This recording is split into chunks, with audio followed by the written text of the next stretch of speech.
Bien, aquí de vuelta con el matutino del país. Gracias por seguir con este contacto que establecemos desde las 7 de la mañana por el Canal 6, en señal abierta para toda la República Dominicana.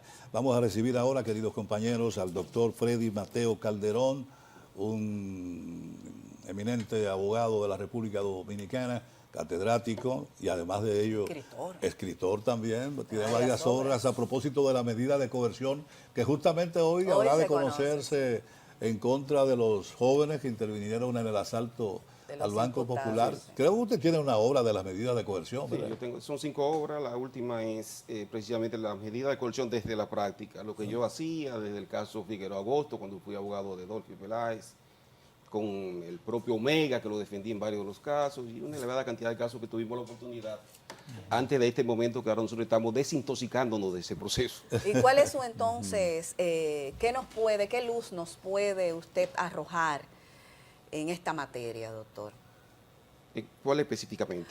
O sea, en términos de las medidas de coerción, ¿qué usted cree que debiera de conducirse el Ministerio Público en términos de las medidas de coerción? Con respecto al caso del Banco Popular. Específico de ellos. ¿El Banco Popular específicamente? No, bueno, comencemos por ahí. Pues comencemos por ahí y eso podría servir como sombrilla para nosotros ir. De manera general, yo puedo decirle que aquí hay una proliferación, un abuso de las medidas de coerción. Lo que establece el Código Procesal Penal desde su génesis, y me refiero al 2002, que entró en vigencia en 2004, antes de la modificación de la Ley 1015, que lo que vino fue una especie de contrarreforma. Entonces, el espíritu del nuevo Código Procesal Penal era precisamente frenar un poco, evitar esa avalancha de medidas de coerción abusiva. Pero en la práctica ya vemos que todo ha sido a la inversa. La medida de coerción, que debe ser la excepción, se ha convertido en la regla en la República Dominicana, y lo más grave aún es que lamentablemente le da a los harapientos, a los desarropados, a los pobres, para decir.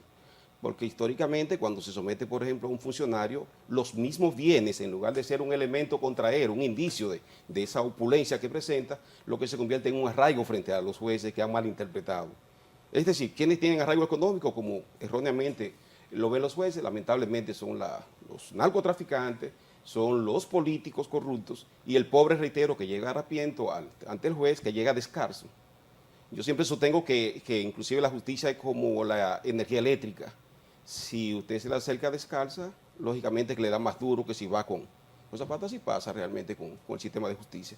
Es penoso y no ha valido. La magistrada Miriam Germán ha hecho esfuerzos extraordinarios porque es un híbrido, es una mezcla, ustedes lo conocen, de juez y ministerio público, lo que ha ayudado de una manera u otra al proceso penal de la República Dominicana, porque la magistrada muchas veces se coloca como jueza y otras veces como un ministerio público, y le dice a los ministerios públicos: no podemos estar judicializando todo, no podemos estar pidiendo prisión preventiva para todo.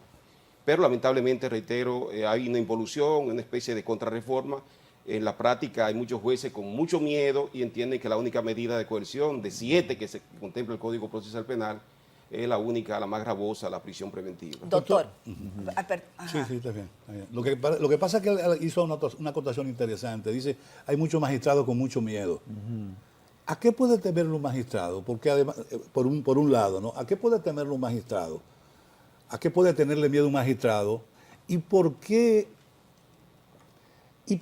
usted dice que es algo híbrido? Porque el Ministerio Público tiene derecho a pedir lo que quiera.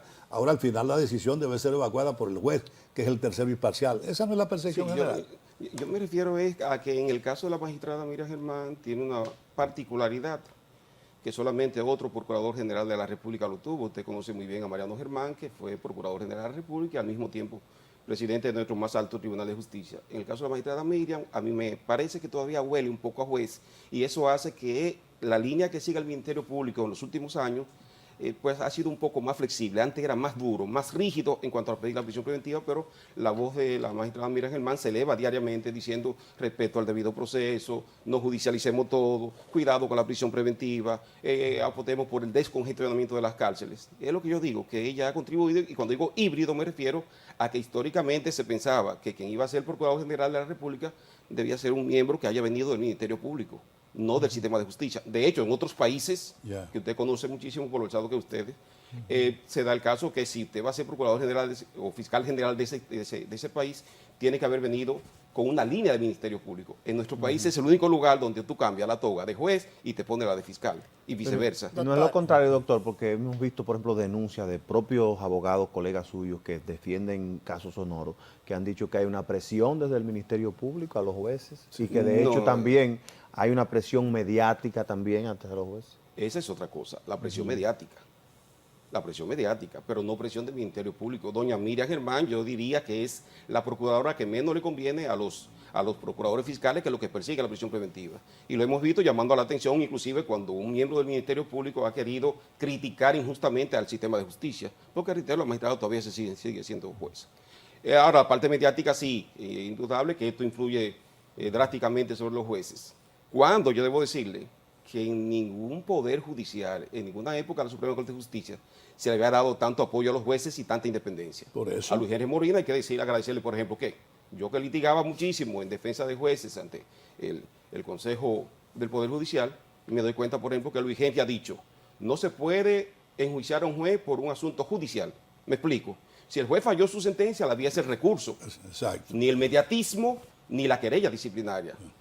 Y otras, por ejemplo, la eliminación del propio Ministerio Público, colega Francis, usted lo conoce, que el Ministerio Público antes era el acusador ante el juicio disciplinario del juez. Ya no existe el Ministerio Público en el juicio acusador, quien acusa ahora es la inspectoría del Poder Judicial, lo que lógicamente le da más garantía al juez, porque no tienen un acusador y misericordia como era el Ministerio Público. Entonces, ¿por qué el temor del magistrado, del juez? Yo diría que el mediatismo.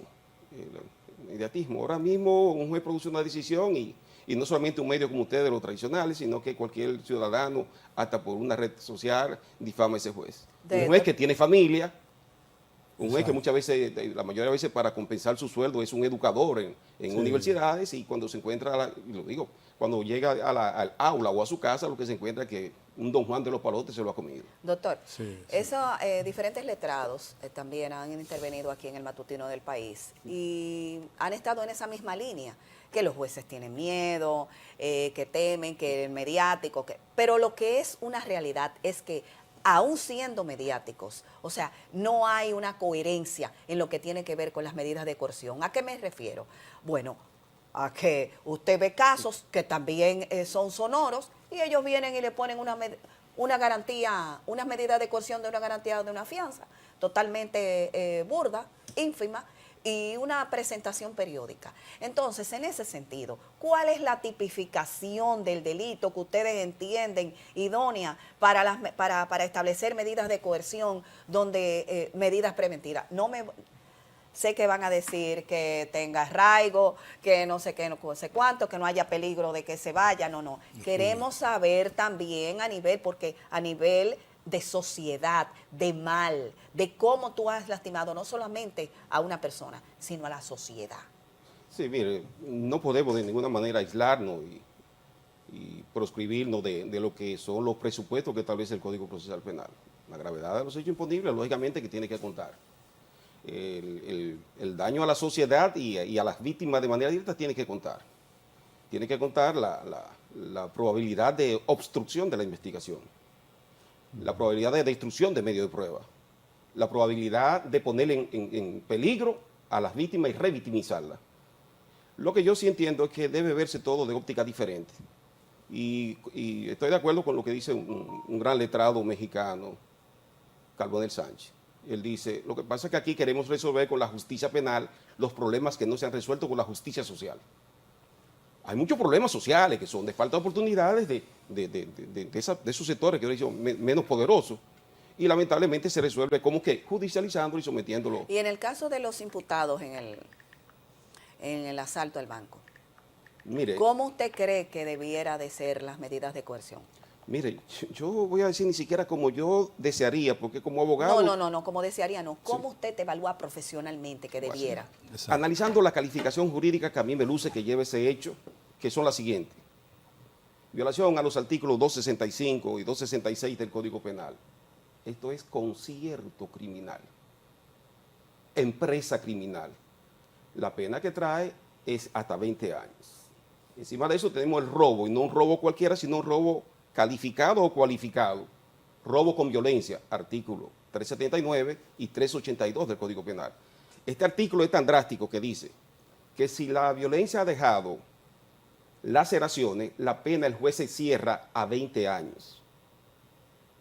Y en este caso hay un certificado médico porque uno de los imputados golpeó aquí en la parte del costado a uno de los cajeros y le produjo laceraciones certificadas por el médico legista que van de 1 a 10 días. Es decir, ya por el 379 y 382 del golpe con violencia, ya lleva una pena cerrada de 20 años. Tiene además el robo con condiciones especiales como el 385, porque fue un robo cometido en un lugar habitado, armado y con pluralidad de imputados. Aquí también se trae otra pena de 5 a 20 años.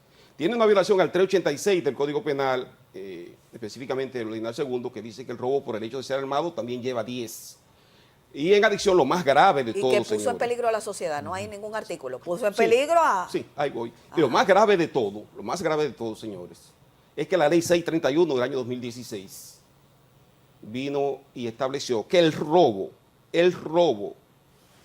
cometido con arma de fuego, con pluralidad de autores, se castiga de 20 a 30 años. Entonces, ya estamos hablando de unos presupuestos de gravedad de pena imponible. De gravedad de pena imponible, y yo entiendo que lamentablemente la medida de coerción que aparentemente habrá de imponerse contra estos ciudadanos, no la que yo deseo, lamentablemente será la prisión preventiva, reitero, por la gravedad de la pena imponible. Ahora, de todo modo, los abogados tenemos la facilidad de aportar presupuesto para desvirtuar ese peligro de fuga frente a la gravedad, pero eso quedará, reitero, a la apreciación soberana del magistrado juez. Pero de entrada, los tipos penales que se le enrostran a estos ciudadanos por el hecho perpetrado por los mismos, lamentablemente conllevan a la prisión preventiva. Doctor, en esos casos sonoros que uno ve que, por ejemplo, uno ha visto que se impuso inmediatamente la medida de coerción, la más gravosa de esas 7 medidas de coerción, que es la prisión preventiva. Pero hemos visto en el transcurrir de estos casos, de estas audiencias, que ya no hay nadie que esté en prisión preventiva. Están todos en libertad. Algunos que estaban con grillete le variaron la medida de coerción, ya están puro y simple, prácticamente libres, haciendo su vida de manera común y normal. ¿Usted cree que no es mejor, o es mejor más bien, hacer una medida de coerción que no sea tan gravosa para después tener que tortuosamente llegar a ponerlos en libertad y que dé la impresión de que ya el caso se acabó? Porque hay personas que dicen, no, ya esa gente no vuelven para la cárcel, porque ya esa gente tuvieron 18 meses, el Ministerio Público violó muchísimos plazos, pedía plazo sobre plazo, no presentó acusación, estamos en juicio preliminar. ¿No entiende usted que es mejor considerar desde el principio esa medida de coerción y no llegar a la más gravosa, a la más gravosa de todas? Yo estoy de acuerdo 100% con usted. Es indudable que el juez, al momento de imponer una medida cautelar, lo que tiene que examinar es si hay peligro de fuga. Y los mismos procesos han demostrado que, llegado el cese del 241 del Código Procesal Penal, cuando los tribunales ordenan el cese de esa medida, valga la redundancia, los ciudadanos comparecen al otro día libres, no se sustraen. Y yo lamentablemente tengo que circunscribirme a lo que establece la Constitución de la República, el derecho a la libertad del artículo 40, el Estatuto de Libertad del artículo 15 del Código Procesal Penal, la presunción de inocencia del 69.3 de la Constitución. Exacto. Y el propio 14 del Código Procesal Penal. Entonces, si él se presume inocente y no presenta peligro de fuga, gusten, no, a nosotros no, lamentablemente hay que ponerlo en libertad. Y, como usted plantea, inclusive sería más elegante no pedirle prisión preventiva de entrada. Correcto. Porque después se ve como un revés. Y lamentablemente el Código contempló en el artículo 241 el cese de la medida de coerción y dice que después de los 12 meses, exacto, si el proceso es ordinario hay que cesarlo. Y en el caso de un proceso complejo como eso de la corrupción política, 18 meses. Exacto. Sí. Pero yo entiendo, reitero, que no se ve elegante porque se ve como una derrota. Claro. Y no es una derrota, sería la regla general que comparezca libertad al ciudadano, político o no. No, y que no ha terminado el juicio. De hecho, tenemos al 28 el caso Medusa, que ahí involucra al ex procurador Jean Alain, que me gustaría su opinión sobre el futuro de ese caso. La decisión del juez, bueno, uno no tiene una bola mágica, ¿verdad?, para pronosticar, pero ¿usted cree que vaya a juicio de fondo ese caso? Todo apunta que sí, pero eso no significa que él vaya a ser culpable. Lo que pasa es que la audiencia de medida de coerción aquí fue diseñada como una especie de un pequeño filtro para ver que para castigar. La abrumadora cantidad de las pruebas que haya, la legalidad de esa prueba, la pertinencia y utilidad de la prueba. Es decir, que ese juez no examina a fondo. Sí. Esa audiencia inclusive te ve excepcionalmente que porque se pone novedoso cuando el caso es mayúsculo, Sí. pero inclusive esa audiencia está llamada a que ni siquiera se escuche testigos, sencillamente que el juez vea el acervo, el elenco probatorio que presenta el órgano acusador Sí. y examinarlo y pasarlo por la lupa de cantidad, o dije, la abrumadora cantidad de la prueba, la licitud, la utilidad y la pertinencia. Solamente eso. Entonces, si partimos de ahí, prácticamente todos los casos van a juicio de fondo. Ahora, eso no significa que en el juicio de fondo sea igual, porque en el juicio de fondo se va a producir peritos, se va a producir testigos, se van a producir pruebas documentales, entre otras que es donde el juez verdaderamente va a ver si esa acusación fiscal destruye o no el estado de inocencia que ampara a todo ciudadano cuando penetra la puerta del tribunal. Incluso el juez podría evaluar todas esas pruebas que le han sido sometidas, eliminar algunas y Sí. solo acoger a otras cuantas, ¿verdad? Eso es así, Exacto. ese es el Ese es objetivo el de la espíritu, preliminar. Correcto. de verificar qué puede ser aportable, qué cumple con las normas elementales, porque hay pruebas que se han obtenido sobre la base del irrespeto a la norma. Lógico. Y por Correcto. supuesto eso entra dentro del marco de la ilegalidad Ilícito. y no puede ser aportada como prueba en contra del perseguido. No debe ser aportada como prueba contra el perseguido. El Código Procesal Penal se preocupó tanto por la legalidad de la prueba que le dedicó los artículos 7, legalidad del proceso, 26, legalidad de la prueba, el 166, 167 sobre exclusión de la prueba, pero voy más lejos. La propia Constitución ahora, por primera vez en la historia de nuestra República, plasmó la legalidad de la prueba con rango constitucional en el artículo 69.8. Exactamente. Entonces, por tanto, el juez está llamado a tutelar esos derechos y ver si la prueba es lícita o no. Una dama, por ejemplo, que la revisa un varón, le está violentando la dignidad. Un allanamiento practicado sin una orden de la autoridad judicial competente, Que se dan aquí. Se da diario. Con mucha continuamente. frecuencia, sí. Doctor, y en el caso que nos ocupa la atención pública en este momento, además de otros, del pastor, de las acusaciones que tiene de violaciones a menores, ¿cómo usted valora las medidas de coerción que le impusieron? yo sigo insistiendo, penosamente, no es lo que yo quiero, pero las acusaciones, que pues son varias, que pesan contra el pastor, son de tipo gravísima, y sobre todo con alguien que nosotros tenemos que proteger porque Niños. es vulnerable, la niñez. Entonces yo entiendo que esto no es asunto de que vaya un ministro de concilio a arraigarlo con una cartita, cuestión de que lamentablemente Porque le llevaron una cartita. se da a diario, no Una solamente a cartita ellos, del concilio. no solamente a ellos. Sí. Eso se da con todo imputado. El ciudadano cae preso y a la media hora hay un pastor que le está dando la carta. Sí. Eso Sí, es diario, pero yo entiendo que hay que dar un ejemplo. Sobre todo, mire, yo tengo espíritu cristiano y voy a decir una cosa. El daño que crea en el sector cristiano, el cristianismo, cuando un pastor flaquea, cuando cae, cuando se dobla, eso es impensable. Pero a ese Devastador, sí. ¿Cómo pareciera, afecta? doctor, que no se Devastador. dobló ni cae, porque él venía ejerciendo esa conducta desde hacía años. Había una que dijo que desde los 11 años. Y ya tenía, creo que cuando era 15, 16. O sea, él no cayó, ¿no? Él es un retorcido, aparentemente. Es un reincidente. Es un reincidente, No, es un nunca ha sido retorcido. penado, pero es un reincidente. Sí, y un crimen no pedófilo. y un crimen no castigado se repite. Óigamelo Un bien. crimen Lo no podemos escribir con castigado. tinta indeleble. Crimen no castigado se reitera. Claro. Él viene haciendo el asunto, lo dejaban pasar, lo chanceaban y mira ahora cómo viene un gran debut con un escándalo completamente nacional y que, como dice, es devastador para el sector cristiano. Ya. Sin embargo, fíjese que ahí lo que hubo fue una simple garantía. Ahí cuando parte de la población entendía que debería sobrevenir una prisión preventiva Claro. como un elemental castigo y básico para un tipo que ha incurrido en ilícitos penales imperdonables, porque violentar a un niño, a un menor de edad, es una agresión rechazada en cualquier sociedad civilizada. Sin embargo, ahí le sobrevino una medida de coerción con una presentación periódica y una pequeña garantía económica. Que creo Esas que son 5.000. las cosas anormales que ocurren en esta sociedad que uno no termina de entender, ¿no? Y el peligro, doctor, refiriéndonos a lo que usted acaba de plantear, ¿cuáles son los pilares de las medidas de coerción? También el peligro que sufren las niñas al estar libre. Por supuesto. Porque puede venir ahora en un ejercicio de intimidación. Claro, claro. ¿Entiende? Las víctimas, de revictimizarlas más. Claro. A través de una conducta, ¿verdad? Claro. Soslayada. Y De de amenazas y de manipulación. manipulación es el término. A propósito de lo externado por ustedes ahora, yo le hago una sugerencia al Ministerio Público. La ley 1015 modificó el Código Procesal Penal, entre otros articulados, en el 286. ¿Atinente a qué? A anticipo de prueba. Yo le sugiero que esas menores sean sometidas a cámaras Excel de inmediato, porque me luce que el sector religioso, que a veces se torna fanático, puede fácilmente influir en esas niñas para que cambien de versión.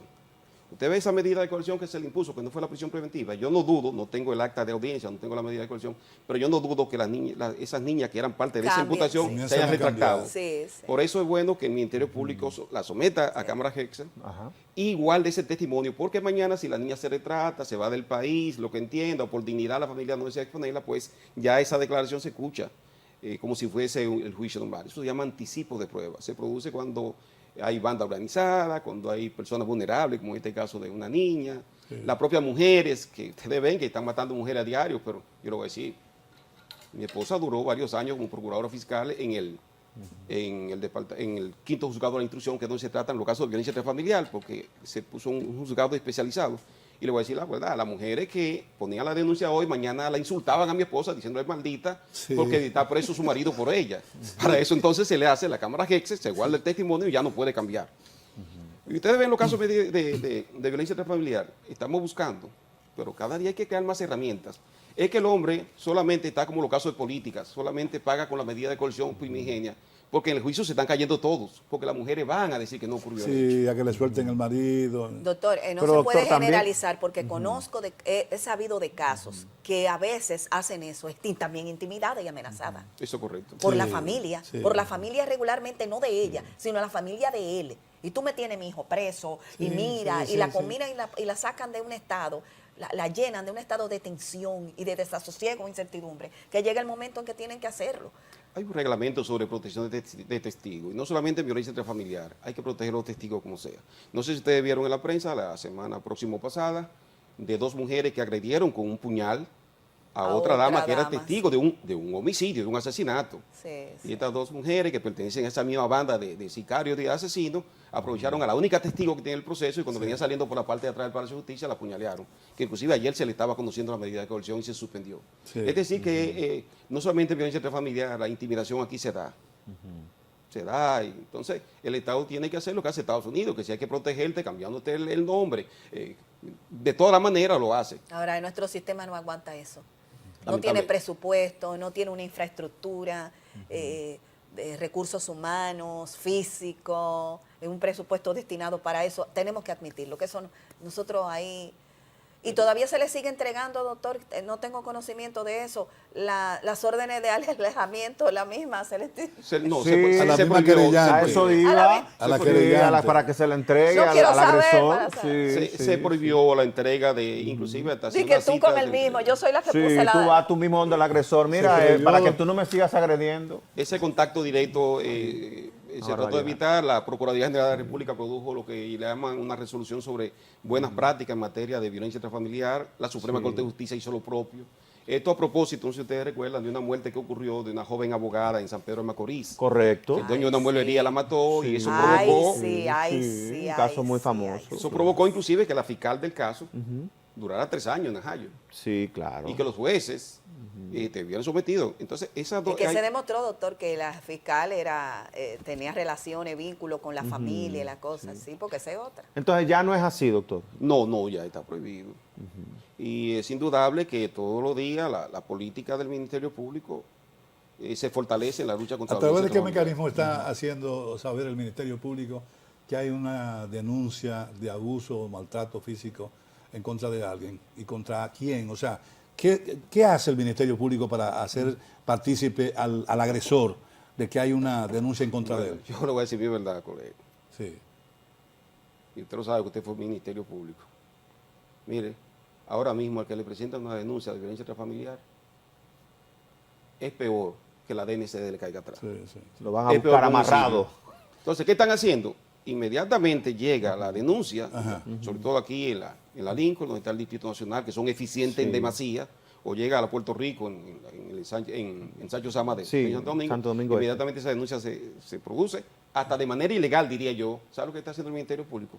Produce una conducencia inmediatamente. Antes de esperar que el furgón de la Charle de Gol le dé la orden de arresto. Por lo que presenta. Entonces, ¿qué hace inmediatamente? Coloca a la dama en una casa de acogida, Sí. que se han incrementado exponencialmente, más de 800% se ha incrementado la cantidad. Entonces, el procedimiento es que desde que llegó la denuncia no se le comunica al ciudadano. ¿Cuándo se le puede comunicar al ciudadano? Cuando a juicio del Ministerio Público se trata de algo que es leve O la experiencia del Ministerio Público le dice, pero a mí me luce que aquí lo que hay un problema económico, un problema Claro, sentimental. claro. Esta mujer tiene 20 años con este hombre, no ha sido golpeada nunca, no tiene un patrón de que le ha presentado una denuncia anterior. Entonces el Ministerio Público puede en ese caso, para no violentar los derechos del justiciable, dice, vamos a citarlo. Pero yo le pudiera decir por experiencia, mi despacho tiene 8 abogados. Y diariamente yo despacho a esos abogados a diferentes audiencias del país. Y vista al Ministerio Público. Les voy a decir una cosa. En el 95%, para no decir algo más, el Ministerio Público no cita, sencillamente. O da la conducencia precaria hasta que llegue la orden de arresto, Apresa o lo inmediatamente. sorprende con el arresto. Sí, apresan inmediatamente. Y cuando viene a arrestar, Que no óigame debería bien, ser tampoco, doctor, porque eso no deja de ser una agresión para el ciudadano. Porque Sí. ellos sabemos que muchas mujeres manipulan con eso. eso Sí. es correcto. Incluso llegan al extremo de autogolpearse y atribuírsela a los maridos. Sí, correcto. sí. Porque en mi experiencia yo pasé por esos procesos. Magistrado Francis. ¿le digo? Y yo tenía incluso Inmediatamente una van a discusión buscar permanente preso con la magistrada Leonora al hombre. Martínez, que no sé cómo. Sí, yo recuerdo. Bueno, yo tenía porque yo entendía que el hombre no debería ser víctima inmediata, sino a partir de algunas comprobaciones de algunos elementos.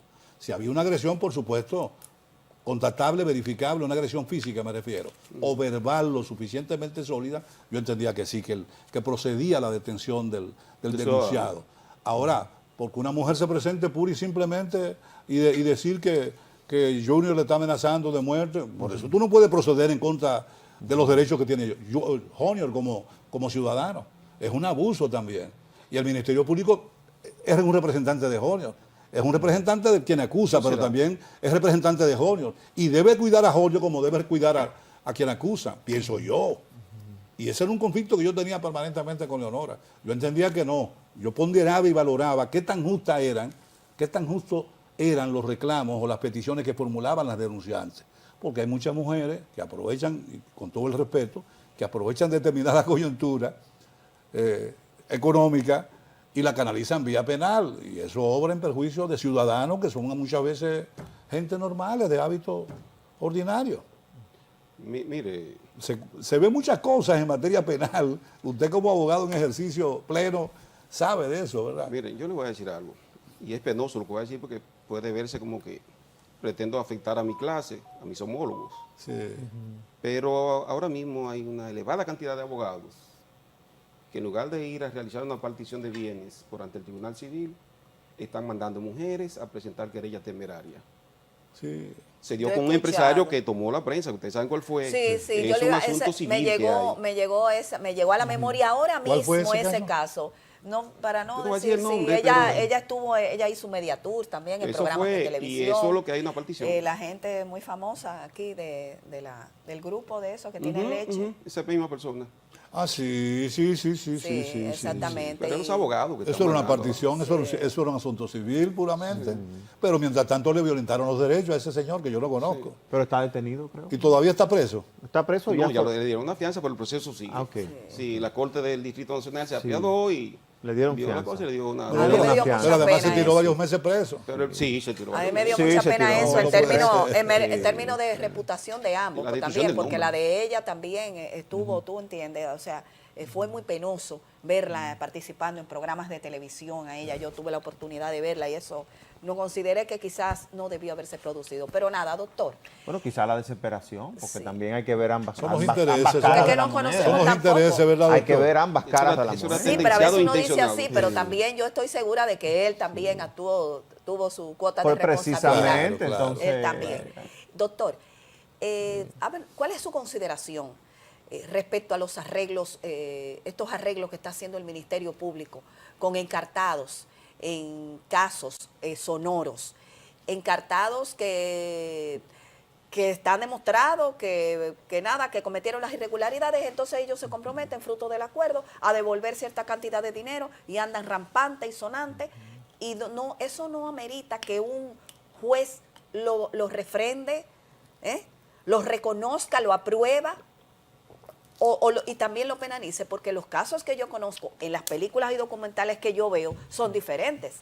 Los jueces, si bien validan y aprueban estos acuerdos, pero también le dan una penalidad, que sea mínima, pero se la dan. Tiene que haber sanción. Entonces, ¿cuál es su consideración? Mire cuál es el problema que hay en República Dominicana. Que el juez es un tercero imparcial. ¿Qué significa un tercero imparcial? Que él solamente tiene que decidir en base a lo que las partes le pidan. En materia de corrupción pública, tenemos al Ministerio Público, que es el amo, porque hay ahora mismo un equipo de abogados que designó el señor presidente para que persiga las acciones civiles, pero ellos están supeditados, adscritos al Ministerio Público. Entonces, ¿qué hace el juez? Si el Ministerio Público y los querellantes que representan al Estado vienen con una posición unificada, del acuerdo, él no puede, porque como tercero imparcial no puede ir más allá de lo que le pidan. No, pero Ahora, el juez es el que... No, aquí no puede, por el principio de justicia rogada. Ahora, ¿qué es lo que está pasando? Usted lo decía hace un ratito. Usted lo dijo hace un ratito. Sí. Que lamentablemente, aparentemente, el Ministerio Público solamente se contenta con el pequeño plazo de la medida de coerción, porque los casos o vienen y le cesan, o mañana le prescriben, pero hay otro cese también que establece el 148 del Código Procesal Penal, que es de 4 años. Ahorita todos esos casos que ustedes ven ahí, Sí, que llegan a los 4 prescriben. años, y un juez le va a dar el cese. ¿What? Entonces, ¿con qué se queda el Ministerio Público? Con las medidas de coerción. La medida de coerción y el aspecto civil con los acuerdos que está arribando. O sea, yo entiendo la preocupación. Miren, señores, ustedes no imaginan lo difícil que es vencer a los corruptos en la justicia dominicana. Es que siempre hay un padrino. Sí. Señores, siempre hay padrino. Yo ni culpo al Ministerio Público ni culpo a los jueces. Es que hay un bendito padrino que desde que cae un corrupto anda detrás de él. Sí. Son personas influyentes. Doctor, Pero entonces, son doctor, personas influyentes. las medidas de coerción de prisión preventiva entonces se convierten en penas anticipadas, Sí. que es lo Ese- que está ocurriendo. Ese es el criterio que establece un Claro. gran neutrinólogo en materia procesal penal, Sí. de que hay que evitar que la prisión por eso- preventiva se y- convierta en pena Y anticipada. por eso se le otorgan plazos determinados. Sí. 14, 12, 18. Sí, Doctor, pero en ¿por esos qué casos van a duran cesar tanto, todo. doctor, los procesos? ¿Por qué tanto duran años y años? Cuando en los demás países los ejemplos, las experiencias son otras. Imagínate tú. Casos más complejos, con más contenido. Entonces, aquí expedientes de 2.000 y 3.000 y 12.000 páginas y unas cosas que no se sabe cuándo empezará. Y tácticas dilatorias de ambas partes. Lo vimos recientemente en la gran nación de Estados Unidos de Norteamérica, donde un expresidente de la República le invocó y le dijo, no, pero que hay elecciones en noviembre. Y el juez dijo, no importa, Exactamente. es para adelante que vamos. Y viene el hijo del presidente, le dice lo mismo. Mi papá, es para adelante que vamos. Ahora, nuestro proceso penal tiene lagunas. Sí, sí. Tiene muchas lagunas, señores, que Pero laguna que uno entra a los pies y casi se ahoga también. la creó el mismo legislador, para que usted sepa. Mire lo que pasa. Sí, así. El legislador, en primer lugar, yo siempre he dicho que el legislador no es suicida. Y no hace una ley que mañana pueda aniquilarlo. Y ni es Pero tampoco fakir. la hace en contra de quienes lo financian políticamente, que es una clase poderosa. Entonces aquí el código, cada vez que se hace una reforma, lo que hace es crear más trampas para el sistema de justicia. Por ejemplo, miren el absurdo. El imputado puede cambiar 2 veces por etapa procesal penal de abogado. Es decir, que él puede ir a la audiencia preliminar y cambia 2 abogados. Y es legal, la ley lo establece. Vamos al juicio oral y puede cambiar 2 veces. Vamos a la etapa de recurso, llámese Pues. apelación, llámese casación, y puede cambiar. Es decir, que si él cambia 2 por etapa, puede cambiar 10 veces de abogado. Cada cambio de abogado genera una suspensión. Sí, y Encima de- retarda más el proceso. Claro. Ahí hay 10 suspensiones. Ay, Entonces, un proceso que tenga 20 imputados y que cada imputado comienza a cambiar de imputado, se mete a 20 años.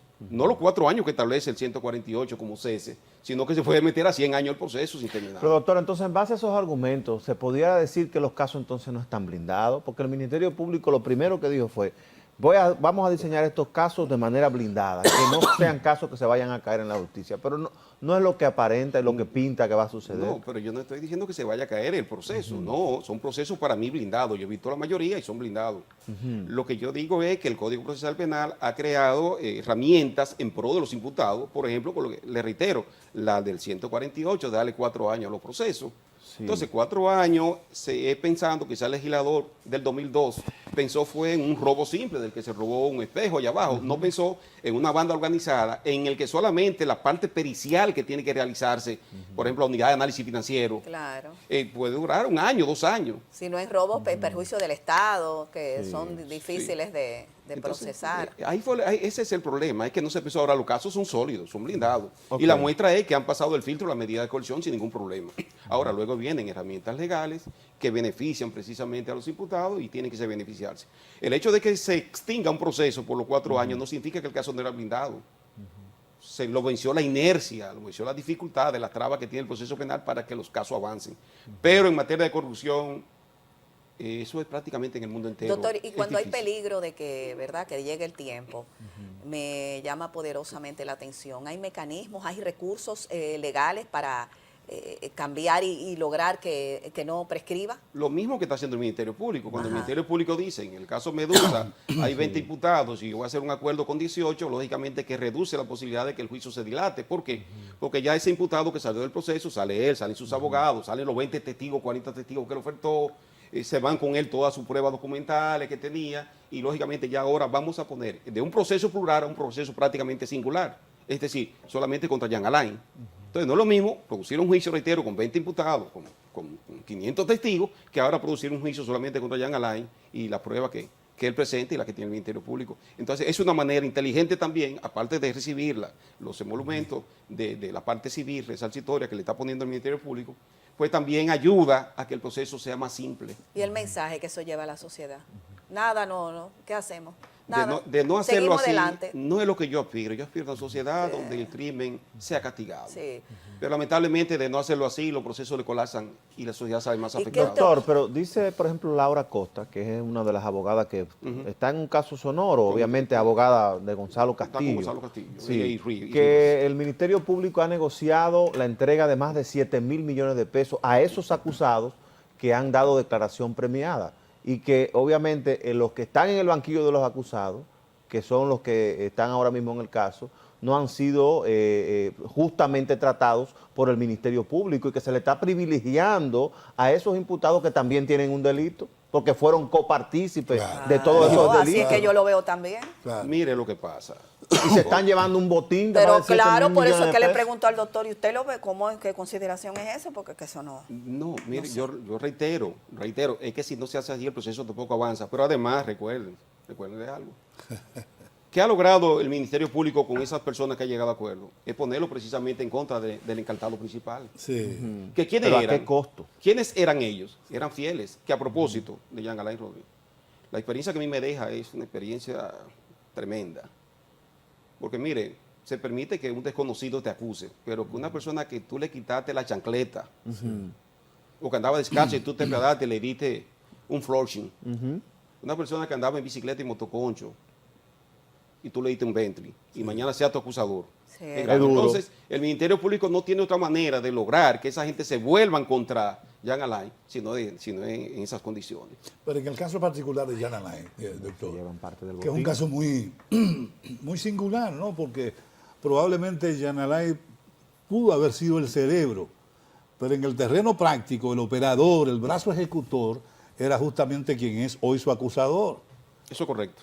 Canosa. Que a mí me resulta contraproducente. ¿Cómo el Ministerio Público puede hacer valer una ley contra el ideólogo en provecho y beneficio del ejecutor de ese ilícito penal? Porque Jean Alain no intervenía ni siquiera en sus relaciones con los periodistas, Eso en el correcto. 95% de los casos. Quien intervenía en esa relación meramente, cual que fuere la naturaleza, vamos a decirlo así, era el señor Cano. Yo le puedo decir que Entonces, sí. él era su brazo ejecutor. ¿Cómo tú puedes exonerar a quien ejecutaba la acción ilícita y entonces encauzar a sí, quien solo ordenaba el ilícito? Y no propiciar también No su entiendo regreso, esa- Francis, no propiciar su y no regreso. auspiciar su regreso. Claro. O no por lo menos someterlo, como decía Rosa María, a un acuerdo que permita Sí. sancionarlo en menor categoría. Pero él debe ser sancionado Pero es que, por lógica exacto, elemental. el que lo merece, es que prácticamente no fue uno solo, era un concierto de dos. Sí, pero el ejecutor, el brazo operador de todo, y tú debes estar conteste conmigo porque de alguna manera uno estaba viendo y merodeando cuál era el accionar diario de esa institución. El ejecutor de todas esas maniobras que allí se auspiciaron fue el señor Cano. Era él que ejecutaba todas las fichas según ordenara tal o cual personaje de esa procuraduría. A mí me repugnó el trato decente, la mano de seda que le pasaron a Cano, porque Sí, él eso era el es. poderoso director de Él era el gabinete. poderoso, Claro, él era que conciliaba y hacía los acuerdos. Y Jean Alain, su cerebro de que él quería ser presidente de la República se manejaba en la estratosfera. Exactamente. Yo mismo vi la cara de Jean Alain en 2 ocasiones durante todo el tiempo que estuvo ahí. Exactamente. Y fue de manera efímera. Sí. Segundo, porque todo había que despacharlo con Cano, que era el Sí, artífice de todo claro lo que se que hizo. sí. Es lo que- se es lo- hizo. Es lo que estamos diciendo. estamos diciendo. Fue Claro, repugnante, doctor. porque el acuerdo se da para tú quitarte las ramas, pero no para los troncos. Sí. Exactamente. Y en este caso, el tronco de la Procuraduría, y todos lo sabemos, lo que es el chismo, fue Cano, y la forma descarada de salir huyendo de la justicia. Claro, claro, eso Tampoco se también. puede premiar eso. Pero en nuestro sistema Porque, de justicia hay cosas que se ven y otras que no se Hay ven. otras que no se ven, porque el caso de la, exactamente, porque ¿qué se argumentó con el caso de la dominicana que mató en defensa propia al chino? Bueno, ok, ella tiene atenuantes, pero también tiene agravantes, que salió todo lo Huyendo, otro, sí. huyendo, y no tiene la persona que estamos mencionando agravantes de que salió huyendo. Sí. Ese fue el cerebro de la Procuraduría General de la República. Entonces, por eso, Sí. situaciones El brazo como esa, ejecutor, doctor como dice Mateo, no desmeritan un poquito las acciones que realiza el Ministerio Público y que si no los hace como usted dice, que es muy válido también, entonces no se logra acortar ese proceso. O sea, también. Es indudable, el Ministerio Público no lució elegante con esa situación del trato que le dio a Cano. Porque todo lo que ejercemos es el derecho. Y tenemos entendido que la barra de defensa del ex procurador está actuando en ese sentido, tratando de Claro, que lo traigan, claro. es hasta donde tenemos entendido. Lo que pasa es que para traerlo, la Procuraduría General de la República tiene un Tendría departamento que que llama de emitir. cooperación internacional, Claro. dentro del cual una de esas ramas es el departamento de extradiciones. No creo que el magistrado Chala esté pidiendo en este momento la No, extradición. ni Entonces, lo va la a pedir extradición tienen que tampoco, pedirla. sí. es como Tendría que decía un actuar el abogado. Ministerio Público y no va a actuar porque obviamente está protegiendo a ese imputado Yo como no- parte de la yo acusación. no diría que lo protege necesariamente, pero no tiene una voluntad de Estado de que él esté en el proceso. De hecho, no fue imputado. Exacto. Y una No es condición para imputado. poder extraditar a un ciudadano es, primero, la doble incriminación, es decir, que el ilícito que te estamos diciendo que tú estás acusado se castiga tanto en República Dominicana como en el país requerido. La otra es que no haya prescripción y, lógicamente, el interés del Estado. El Estado no tiene interés porque no tiene imputación contra él. y si Entonces, no hay imputación, Doctor, ningún juez... tenemos que irnos. ¿Cómo te configura? Yo soy el ideólogo del asalto al Banco Popular. Perfecto. Ahora, quien ejecutó el asalto no soy yo. Yo sencillamente lo planifiqué. Y mandé a todos estos muchachos, incluyendo a un bonito, a que asaltara al Banco Popular. A mí no me pueden acusar y exonerar a los acusados, a los que hicieron el acto ilícito, Eso a los que ejecutaron el acto irregular. Eso es correcto. Es un panorama más o menos igual, es parecido. Posiblemente Jan Alain haya sido el ideólogo de una serie de ilícitos penales en lo que incurrió el señor Ganó. Pero no Jan Alain, porque Jan Alain, como usted decía, se mantuvo siempre en la estratosfera allá arriba. Un solo abogado no puede decir que le entregó 100 pesos a Jan Alain. Y mire que a mí no me simpatiza mucho la persona Jan Alain, pero la verdad hay que decirla. Claro. Pero un abogado de República Dominicana no puede decir que Jan Alain lo recibió y le dijo dame $1 millón de pesos, Sí, $1 millón de dólares. sí, sí, sí. Se daba en la Procuraduría, pero no con él. Así mismo es. Eso es por eso que me resulta tan paradójico. De todas maneras, doctor, su evaluación así sobre la Judicatura Nacional, sobre la justicia, hemos avanzado, hemos retrocedido, estamos estáticos. ¿Cuál es su percepción sobre el acontecer? Hemos avanzado y no ha avanzado más porque hay sectores que no la dejan avanzar. Aquí hay sectores que no le conviene una justicia verdadera. ¿Cuáles sectores? Muchísimos sectores empresariales que no quieren que la justicia avance. Claro. Todo aquí en República Dominicana, como decía el magistrado Jorge Suberodiza, un presidente histórico de la Suprema Corte de Justicia, dice que todo el mundo quiere tener un juez a quien llamar en la madrugada cuando se le Claro. presenta un problema. Claro. Y llámese sector empresarial, llámese sector político, llámese como se llame, llámese sector narcotráfico. Quieren obligatoriamente tener una justicia permeable. Claro. Una justicia sólida no le conviene. Y de hecho, le voy a decir una cosa. Los jueces que más han avanzado en el sistema de justicia han sido los jueces no necesariamente los más probos, no necesariamente los más honestos, son los que más favores políticos han hecho. Así es. ¿Usted favorecería una reforma a la Constitución y que incluyera el Ministerio de Justicia? Yo entiendo que el Ministerio Público en el marco que tenemos actualmente es independiente. Lo que tenemos que dejarlo ser independiente. Yo veo, por ejemplo, no soy político, pero he visto que el señor presidente no lo he visto reunido con Miriam Germán después que es Procuradora General de la República. Exacto. Y yo creo que, por ejemplo, la magistrada Jenny Berenice tiene poderes especiales y no tiene temor de nada. Inclusive vimos cómo sometió a la diputada actual del PRM, a Pilarte, Rosamalia Pilarte. que ya está inclusive condenada. Pero vimos cómo arrestó también, inclusive, por ejemplo, al director al de Miches, Marcial. Comunidad Digna. Comunidad Que Digna, era sí, de- el de director su de partido. Comunidad Digna. A propósito de esa diputada, doctor, también otra confusión. Ella fue juzgada en una audiencia del tribunal de la instancia privilegiada. Sí, es la la única Suprema. instancia. La Suprema conoce en única instancia. Eso no es susceptible de apelación, hasta donde yo cursé en la Universidad Autónoma de Santo Domingo. Entonces oyen la gente que eso volverá al tribunal primario, del primer juzgado. Dígame algo de Hay eso. un precedente que produjo la Suprema Corte de Justicia. El Pleno de la Suprema Corte de Justicia produjo. Ajá. Y en ese precedente estableció que cuando se trata de funcionarios con privilegio de jurisdicción, que son lo que trae el 154, la Constitución, privilegio elevado, Sí. presidente, vicepresidenta, senadores, diputados, Sí, sí, sí, embajadores, exacto. ministros, dijo que quien debe juzgarlo en primera instancia es la Sala Penal de la Suprema Corte de Justicia, es decir, los 5 jueces de la Sala Penal. Y le abrió en ese momento la apelación para que la conozca el Pleno. El pleno. De Entonces ella va al Pleno ahora en grado de apelación. Ahora bien, yo nunca voy a hablar de abogado ninguno. Siempre he dicho eso y lo voy a sostener. Y no voy a criticar, cada maestro tiene su libro. Correcto. Yo lo que no hubiese hecho es que si esa era mi clienta y ya sale en agosto que no es legisladora, Exacto. yo lo que hubiese hecho es suspenderla. Es más, hasta con la verdad, señores jueces, esta mujer ya no huele prácticamente a diputada, ya perdió, no perdió, no se postuló. Exacto. Le da más garantía mandarlo a su pueblo, a La Vega, Exactamente. para que el juez natural de La Vega, el tribunal colegiado, ya lo juzgue. En primera instancia. En primera instancia, en cuyo caso viene la apelación, La a la Corte de apelación y después viene Apelación a la Suprema. y luego viene al Supremo. Entonces tiene 3 pasos. Exactamente. 2 grados de jurisdicción con 3 pasos. Correcto. Pero ahora, lamentablemente, ya la Sala Penal la condena Sí. y ahí Va va, al Pleno. al Pleno. Pero ¿con cuál problema va al Pleno? Porque esto es derecho profundo. ¿Con cuál problema va al Pleno? De que los ojos penales del Pleno son ¿cuáles? El Pleno, lo de la Sala Penal. La y Cámara no lo va podrá a ratificar, participar, Claro. lo va a porque tiene que ratificar. inhibirse. Claro.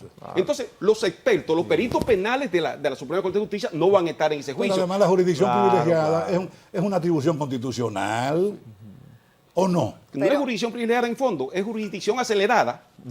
Pero Porque privilegio ¿cuál no es? hay. acelerada, no es privilegiada. Digo, porque te Pero- quita posibilidades Claro, de garantía. claro. Lo que pasa es que el privilegio no es tal. No es tal. No es Porque te tal. quita 2 instancias. Pero ahí es Lo que que pasa es que se suponía para entonces una mayor comprensión de los jueces de la más alta, del más alto tribunal del país.